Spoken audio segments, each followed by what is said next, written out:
Pourquoi les gens ils font la gueule le matin dans le métro? J'ai fait un test, j'ai essayé de leur sourire, je vous jure que c'est vrai. Soit ils baissent les yeux, soit ils me font encore plus la gueule. Je ne comprends pas pourquoi. J'adore prendre le métro. Je trouve que c'est super révélateur. Tu vois tous les gens qui rient, qui sourient, qui sont heureux d'aller travailler tous les matins. Et ça fait vraiment plaisir en fait. Personne ne fait la gueule, ils sont tous avenants. C'est top en fait. On se dit qu'ils sont heureux de vivre, ces gens-là. Ils sont heureux d'aller travailler. On se dit que ils vont pas du tout entrer en burn-out. Ça va être super. C'est là où on voit qu'en fait, il y a plein de gens pour qui le travail est une vraie corvée en réalité. Plein de gens qui font pas ce qu'ils devraient faire, ce qu'ils aimeraient faire, plus que ce qu'ils devraient faire d'ailleurs. Moi, ça me rend toujours un peu triste, parce qu'il y en a pour plusieurs heures par jour, plusieurs jours par semaine et plusieurs années en réalité.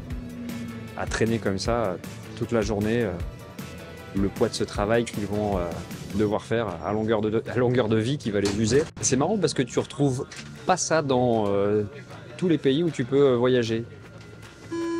Il y a plein de pays où tu vas dans le métro, les gens font la gueule. Mais tu vas dans certains pays, les gens se parlent. Ils sont contents, ils sont de bonne humeur. Pas chez nous. Les seuls qui rigolent, c'est les enfants, c'est les ados. Ils savent pas encore ce qui les attend plus tard. Ils n'ont pas encore payé d'impôts. Ça aussi, c'est un vrai problème parce que y a plein de jeunes en fait qui sont drivés par faire des grandes études, être le premier de la classe.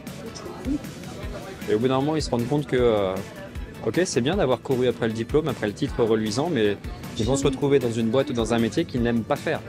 Alors ils vont courir encore une fois après le titre, hein, souvent dans leur entreprise, leur promotion, pour finalement s'apercevoir que non, c'est pas leur karma, quoi, c'est pas leur truc. Ce qui serait cool, c'est de commencer des bilans d'appétence très tôt, déjà chez les jeunes. Moi je me souviens, les conseillers d'orientation quand j'étais au lycée, c'était assez succinct, quoi. Ça mériterait qu'on fasse des choses un petit peu plus approfondies. Et là, tu vois, nous on est tellement joyeux qu'on s'est trompé de sens de métro, donc on va prendre le métro et repartir en sens inverse. Hop là! Parce que voilà, tu vois, on parle, et à force on fait des conneries. Et ça me rappelle, justement, quand j'étais en burn-out. Quand j'étais en burn-out, je passais mon temps à faire des conneries comme ça. Pourquoi? Parce que le cerveau, il est en permanence en surcharge. C'est-à-dire que tu vas penser à des tas de trucs et ton cerveau va comme surchauffer, tu vas avoir toujours la bande passante qui mouline. Et au bout d'un moment, tu vas avoir l'impression que tu te plantes complètement, que tu sais plus où tu habites. Très bien ça, Laurent Gounel. Il y a plein de gens qui ont commencé par reprendre le contrôle de leur vie justement en lisant ces bouquins. Je vous conseille, c'est top. Voilà, tu vois les gens qui courent, ça c'est tout le temps dans le métro.